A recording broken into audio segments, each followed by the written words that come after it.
Hello everyone, this is Komal, your SST educator. Welcome back to your favorite channel Magnet Brains. Magnet Brains आपको provide कराता है high quality education, वो भी बिल्कुल free of cost, kindergarten से लेके class 12 तक की। सीबीएसई बोर्ड के कोर्सेज के साथ साथ आपको अदर स्टेट बोर्ड के भी कोर्सेज अवेलेबल है इन हिंदी मीडियम, जैसे कि UP board, Bihar board, Delhi board के कोर्सेज प्रॉपर सिस्टमैटिक वे में। कोई दिक्कत परेशानी आपको नहीं होगी। डेली प्रैक्टिस सेट्स के क्वेश्चंस भी मिलेंगे, प्रैक्टिस भी करते जाइएगा। ई बुक्स और ई नोट्स की लिंक आपको डिस्क्रिप्शन बॉक्स में अवेलेबल है, तो भटकने की बात नहीं बनती। क्या दिख रहा है आपको? NCERT index question chapter 7 the making of regional cultures. हमने इसमें आर्ट, डांस फॉर्म, है ना, बहुत सारी चीजें इसमें पढ़ी थी, तो उसी के अब इंडेक्स सॉल्यूशन से जो चैप्टर में बीच बीच में रहते हैं ना, उन्हीं को हम करने वाले हैं। ठीक है, तो फटाफट से आप क्या कर दीजिए, लाइक शेयर कर दो। सबसे पहले तो भैया क्या करना है आपको, लाइक और शेयर करना है। जल्दी जल्दी से लाइक एंड शेयर कर दीजिए। और क्या लिखा है, पेज नंबर 79 का क्वेश्चन है। क्वेश्चन फर्स्ट क्या कह रहा है, find out how many states have been created in the last 10 years in each of these states a region. अब आपको बताना है, क्या बताना है, फाइंड आउट करना है आपको। पेज 79 का क्वेश्चन देखो, टॉपिक के बाद रहता है, तो अब आप सोचोगे कि कौन से स्टेट्स की बात हो रही है, किसकी बात हो रही है, तो टॉपिक के बाद का है, क्योंकि पेज 79 का है ना, बीच बीच के क्वेश्चन है। लास्ट 10 सालों में कौन से जो है, हम कह सकते हैं कि स्टेट्स हैं, नए नए बने हैं, राज्य बनते हैं ना, जैसे नए नए राज्य आप सुनने में आता है कि अरे एक और नया स्टेट बना है, एक नया स्टेट का इनाम आया है, न्यू स्टेट बना है, या एक स्टेट हट गया है, चेंजेस होते रहते हैं। तो ऐसे ही लास्ट बीते 10 सालों में क्या क्या कौन से स्टेट्स बने, वो हमें बताना है। तो चलो देखते हैं। Telangana state was establish on June 2, 2014। अगर हम बात करें इन द ईयर 2014, कब जो तेलंगाना स्टेट है वो कब स्टैब्लिश हुआ था, कब स्थापित हुआ था, जून 2, 2014 को। So in the previous 10 years just one state, the 29th state of India Telangana has been formed. अगर हम बात करें जो प्रीवियस ईयर में है ना, तो जो 29 स्टेट था इंडिया का, वो बना था Telangana. However, 3 states were established earlier। वैसे तो 2000 से पहले और भी जो स्टेट्स बने थे, जैसे हम कहेंगे 26, 27, 28 स्टेट्स, जैसे क्या क्या नाम सुनेंगे हम, छत्तीसगढ़ नवंबर 1, उत्तराखंड की अगर हम बात करें नवंबर 10, और अगर हम झारखंड की बात करें नवंबर 15, 2000, है ना। तो ये सारे कुछ पहले के भी बने हुए हैं। क्लियर? चलो भाई, पेज 80 का क्वेश्चन है। Question 2, find out when the languages you speak at home were first use for writing. आपको फाइंड आउट करना है कि जो भी भाषाएं आप अपने जैसे घरों में बोलते हैं, है ना, वर फर्स्ट यूज फॉर राइटिंग, मतलब राइटिंग के लिए यूज की गई हो कब, है ना। फाइंड आउट व्हेन, कब ये जो लैंग्वेजेस है आप बोलते हैं घर में, वो राइटिंग में यूज की गई। कोई भी लैंग्वेज आप बोल सकते हैं, जो भी भाषाएं आपके घरों में चलती होगी ना, इतनी सारी तो वैरायटी, इतनी सारी तो लैंग्वेजेस है हमारे यहाँ। चलो देखते हैं। Telugu is the language spoken in our house. Probably writing of this language started in the 9th century. अगर हम बात करें किसकी बात हो रही है, तेलुगु की, तो तेलुगु जो है हमारे घर पे बोली जाती है। कोई भी लैंग्वेज जो आपके यहाँ बोली जाती हो आप ले सकते हैं, ज़रूरी नहीं कि अब आप नॉर्थ साइड के तो कहाँ से तेलुगु आएगा, ईस्ट साइड के तो कहाँ से तेलुगु आएगा, सेंट्रल इंडिया के तो कहाँ से तेलुगु आएगा, लेकिन आप अपने अकॉर्डिंग जो भी भाषाएं आपके यहाँ चलती हो उसको पता लगाइए, है ना, कि बोली जाती है आपके घर में और कब उसकी राइटिंग शुरू हुई थी। क्लियर? ये आपके जो आंसर्स है ना, बेसिकली आपके खुद के करने के, बट स्टिल मैं आपको बता रही हूं। चलो question 3, page number 83, find out whether there are traditions of heroes heroines in your town or village. What are the qualities associated with them, in what ways are these similar to or different from the heroic ideals of the Rajput. आपको find out करना है कि ये जो traditions था किसका, heroes या heroines की हम बात करें आपके टाउन्स और विलेजेस में, व्हाट आर दी क्वालिटीज, क्या क्वालिटीज है इनसे जुड़ी हुई, है ना, what are the qualities associated with them, in what ways are the similar to, किन तरीकों से सिमिलर है और डिफरेंट है from the heroic ideals of the Rajput. जो राजपूत को बहुत ज़्यादा हीरोइज्म ऐसा माना जाता था कि हीरो हैं, आइडियल, ब्रेव हैं, है ना, बहुत ज़्यादा करेजियस हैं, है ना, बिल्कुल डरते नहीं है, निडर है, बहुत सी चीज़ें इनके बारे में कही गई थी। तो ऐसे ही आपके जो आसपास के जो आपके टाउन विलेजेस के हीरो हैं उनसे कंपेयर करके हमें बताना है कि क्या उनमें भी ऐसी क्वालिटीज़ थी जैसे हम राजपूत के बारे में कहते हैं।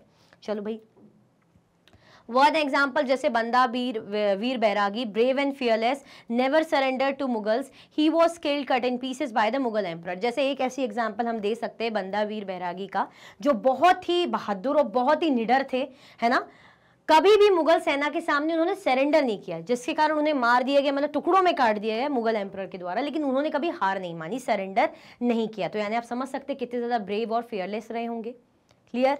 चलो भाई, क्वेश्चन 4 पेज नंबर 84 का क्वेश्चन है, find out more about any one of these dance forms. ये जो डांस फॉर्म्स अलग अलग हमने पढ़े थे, आप बोल रहे मैम कौन से दीज डांस फॉर्म्स, तो ये आपके, मैंने बोला ना, चैप्टर के बीच का क्वेश्चन है। पेज 84 को आप देखोगे, टॉपिक रहेगा आपके डांस फॉर्म्स का, उन्हीं में से ऐसे आपको एक जो है, कोई भी एक ऐसे डांस फॉर्म के बारे में बताना है, पता करना है। जैसे Kathakali is the dance form in which the dancer shows various poses along with singing a religious theme. It is a story play genre of art, but one distinguished by elaborately colorful makeup, costumes and face masks that traditionally male actor dancers wear. Kathakali का example लिया तो कथकली एक ऐसा dance form है ना, जिसमें बहुत से पोजेस, आप सिंगिंग कर रहे हो, गा रहे हो, है ना, रिलीजियस थीम है उसको गा रहे हो, सिंग कर रहे हो, तो उसके साथ बहुत से आप पोजेस बना रहे हो, मुद्राएं बना रहे हो, दिखा रहे हो ऐसे करके, परफॉर्म करके, ठीक है। It is a story play genre of art, मतलब एक तरीके से आप स्टोरी दिखा रहे हो, कहानी को प्ले कर रहे हो, कहानी को बयां कर रहे हो। But one distinguished by the elaborately colourful makeup, लेकिन आप क्या देखोगे इसमें, जैसे मेकअप, कलरफुल मेकअप, बहुत ज्यादा ऐसे, अब थोड़ा सा आप एक्सप्रेशंस दे रहे हो तो आई के पास अच्छा सा ऐसा मेकअप होना चाहिए ना कि आप और ज्यादा एक्सप्रेसिव लगे आपकी आईज, आपका look.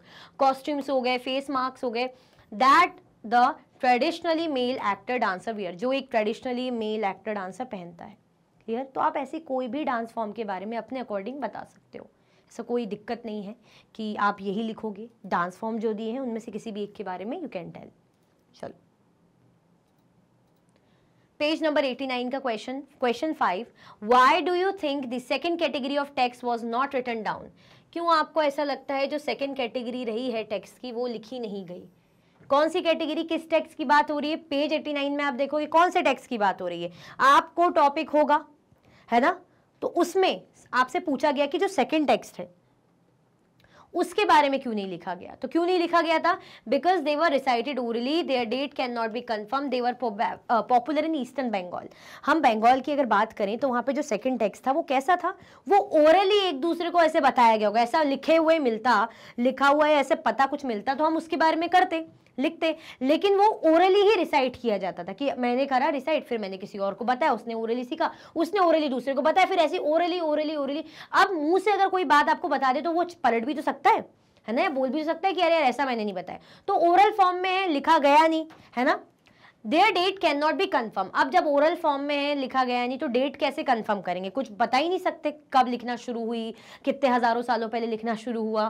They were popular in eastern Bengal, eastern Bengal में बहुत ज्यादा पॉपुलर थे। क्लियर? चलो भाई, पेज 90 का question, compare the temple shown here with that in chapter 2। जो टेम्पल, मंदिर हमने देखा था ना, बंगाल के टेम्पल्स अलग ही अलग स्टाइल के टाइप के, है ना, अच्छे इंटीरियर एक्सटीरियर डिजाइन ये सब वाले, और उनका अलग ही स्टाइल, थैच टाइप का इस तरीके से। तो चैप्टर 2 में जो टेम्पल दिखाया गया है, चैप्टर 2 किंग्स एंड किंगडम्स, जो आपका चैप्टर में चोल एम्पायर वगैरह उनके टेम्पल्स के बारे में पढ़ा था, है ना, तो कैसे इनसे कंपेयर करना है, बेसिकली जो दिखाया गया है ना उनसे कंपेयर करना है हमें। चलो देखते हैं। The temple shown here has a big Shikhar over a big dome, while the temple shown in chapter 2 is in a triangular shape with numerous statues of gods and goddesses shown on the outer walls. हमने क्या देखा, ये वाले जो temple है यहाँ पे बड़े बड़े शिखर बने हुए हैं ना, बड़े बड़े डोम, है ना, ऐसे गुंबद, ऐसे डोम बोलते हैं ना, ऐसे घूमे हुए वो बने हुए हैं। लेकिन जो चैप्टर 2 के टेम्पल है, अगर हम देखें वहां पे कैसा है, ट्राइंगुलर शेप है, ट्राइंगुलर इस टाइप का रहता है, ट्राइंगुलर शेप है, और उनमें क्या बने, बहुत से ऐसे छोटे छोटे छोटे स्टैच्यूज बने हुए हैं, किनके, देवी देवताओं के स्टैच्यूज बने बाहर की जो आउटर वॉल्स है ना उनमें। तो ये डिफरेंस है। यहाँ पे कैसा था, यहाँ पे हम बात करें तो डोम जैसा, ऐसा थोड़ा सा डोम थोड़ा सा इस तरीके का होता है, तो ऐसा था। ठीक है, चलो क्वेश्चन 7 पेज 92 का क्वेश्चन है, इमेजिन करना है। क्या इमेजिन करना है? You are a Rajput prince, आप राजपूत प्रिंस है, क्या बात है। How would you like your story to be told. आप एक राजपूत प्रिंस है, आपको प्रिंस बना दिया गया है, बहुत ही अच्छी बात है, वेरी लकी यू आर। अब आप अपनी स्टोरी कैसे मतलब बताना चाहोगे, है ना, आप राजपूत प्रिंस हो, आप अपनी स्टोरी को कैसे डिपिक्ट करना चाहोगे, कैसे बताना चाहोगे, बताइए भाई कैसे बताना चाहेंगे। चल देखते हैं। कैसे चाहोगे कि मुझे वॉरियर कहो, मुझे फाइटर कहो, मुझे वैलिएंट कहो, ट्रू कहो, है ना, अपने मतलब अपने लोगों के लिए जो सत्य है, सत्य है, ऑनेस्ट है, जो ब्रेव है, फियरलेस है, वैलिएंट है, समझदार है ना, बहुत दमदार है, तो ऐसी चाहोगे, है ना। भाई प्रिंस का बोला है, प्रिंसेस का तो नहीं बोला, प्रिंस का बोला है, तो प्रिंस जो हैं आप लोग में से, तो आप सोच लीजिए, इमेजिन कर लीजिए कैसा लगेगा आपको। क्लियर, तो आप यही चाहोगे ना ऑब्वियसली। आप अगर राजपूत प्रिंस खुद को फील करोगे तो दिमाग में यही तारीफ आएंगी कि ब्रेव होते हैं, फियरलेस होते हैं, डरते नहीं हैं, अपने लोगों के लिए बहुत ऑनेस्ट होते हैं, बहुत रक्षा करते हैं अपने लोगों की, अपनी क्लैन की सुरक्षा करते हैं, अपनों का सोचते हैं, है ना। चलो सो भाई इसी के साथ हमारे इनटेक्स सॉल्यूशन चैप्टर 7 के एंड होते हैं। आई होप आपको सब कुछ अच्छे से समझ में आया होगा।